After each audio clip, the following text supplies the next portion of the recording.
Ayah dan bunda yang saat ini masih bertanya-tanya tentang apa sih sebetulnya itu homeschooling, saat ini saya ingin menjabarkan kepada para pemirsa siapapun yang masih bertanya-tanya tentang homeschooling. Apalagi saat ini itu mendekati masa tahun ajaran baru di mana setiap harinya kita banyak sekali menerima WhatsApp ya, menerima pesan WhatsApp yang isinya adalah para orang tua ingin menanyakan atau konsultasi tentang program homeschooling yang biasanya kita miliki.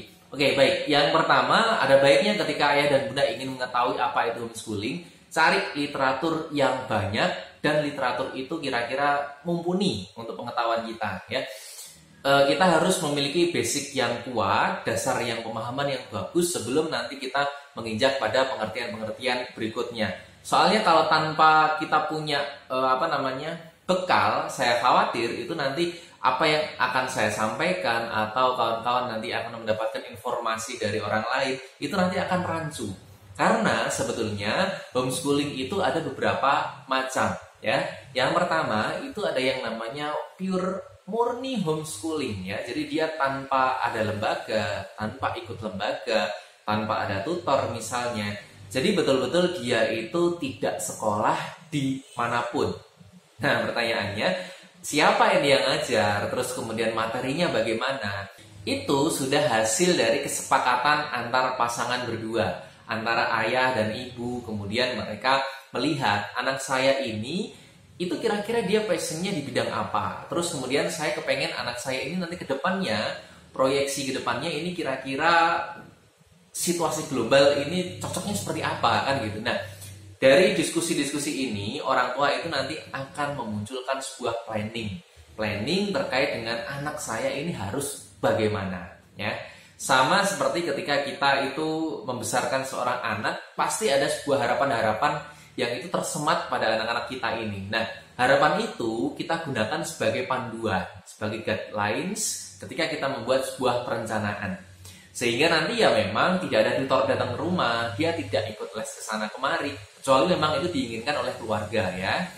Nah, mereka itu nanti akan buat planning sendiri, akan membuat perencanaan sendiri, yang perencanaan ini mengarah ke tujuan akhir adalah penetapan kompetensi anak ini sesuai dengan bakat dan minatnya, dan juga sekaligus sebagai jawaban atas pergeseran paradigma global yang sekarang ini sedang terjadi. Mungkin ini dikatakan sebagai pemikiran yang aneh ya, atau anti mainstream, dan itu sangat betul sekali.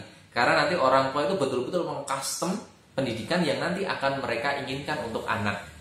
Oke, mungkin ya beberapa kawan-kawan kami yang kita ketahui ketika mereka masih menganggap bahwa tapi kan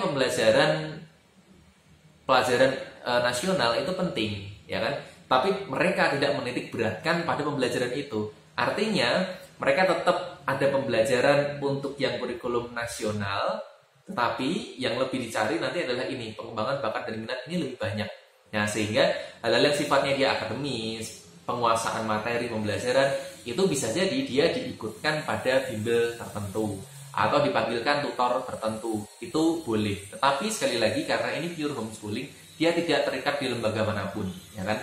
Sehingga katakanlah raport, terus kemudian hasil pembelajaran setiap harinya, setiap momennya, itu nanti akan dipantau oleh orang tua sendiri. Kalau seperti itu, berarti orang tua ya sibuk banget dong kan gitu. Ya kalau saya jawab memang iya, karena orang tua nanti perannya akan bertambah. Selain mengurus tentang pekerjaan ya, untuk kebutuhan hidupnya sehari-hari, dia juga nanti akan mengurus planning untuk anak-anaknya yang sedang homeschooling, dan mereka itu tangani sendiri, kan gitu. Lalu kemudian ada juga yang homeschoolingnya itu dia semacam kayak semi terlembagakan. Jadi saya kepengen anak saya ini punya pencapaian terkait dengan bakat dan minatnya. Tetapi sekali lagi contoh tadi, saya ini bukan orang tua yang paham tentang kurikulum nasional. Saya itu bukan orang tua yang sifatnya adalah paham tentang ilmu kependidikan atau keguruan. Boleh enggak ya saya minta tolong suatu lembaga itu untuk anak saya ini diberikan materi-materi secara kurikulum nasional.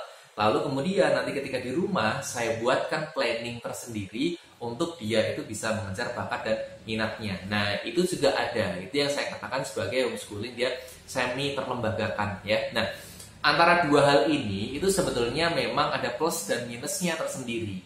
Kita tidak bisa langsung mengatakan bahwa yang ini salah, yang ini betul, atau sebaliknya, itu tidak bisa.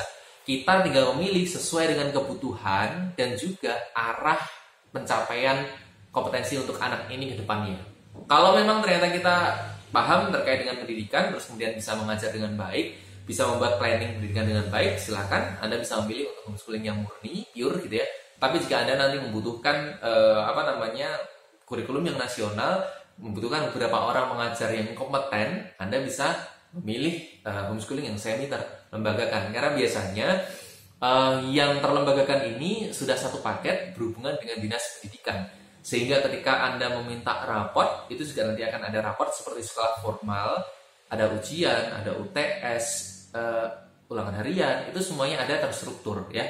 Tapi sekali lagi karena ini konsepnya dia homeschooling, waktunya, timingnya tetap fleksibel, tidak kemudian langsung sama seperti formal. Hanya mereka menyediakan berkas-berkas administratif yang nanti sekiranya dibutuhkan ketika Ananda ini tahu-tahu kok pengen pindah ke lembaga lain. Atau ketika nanti dia akan menginjak kelas 6 SD, kelas 3 SMP, atau kelas 3 SMA di mana dia sudah masanya untuk ujian, Ananda ini sudah tinggal ikut ujian saja, tidak perlu ngurus ke sana kemari, karena semuanya itu sudah diuruskan oleh lembaga homeschooling ini yang semi terlembagakan, karena dia sudah berhubungan terus dengan pemerintah. Data kesesuaian Ananda itu pun juga sudah disetorkan ke dinas pendidikan, sehingga tinggal waktunya ujian berarti ujian.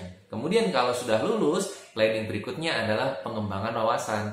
Ini mau dibawa kemana, ini mau dibuatkan bisnis apa, dan sebagainya. Kawan-kawan nanti boleh berhak untuk memilihnya. Nah, itu silakan ayah dan bunda terkait dengan seluk-beluk homeschooling, sehingga saya harap tontonan ini itu bisa memberikan edukasi bagi Anda yang saat ini sedang berusaha untuk mencari kira-kira bentuk homeschooling mana yang paling tepat untuk anak saya dan juga untuk keluarga saya. Silakan membuat planning yang bagus untuk keberhasilan Ananda, dan juga apa yang Anda bangun untuk Ananda ini sebetulnya Anda sedang membangun masa depan bangsa dan negara.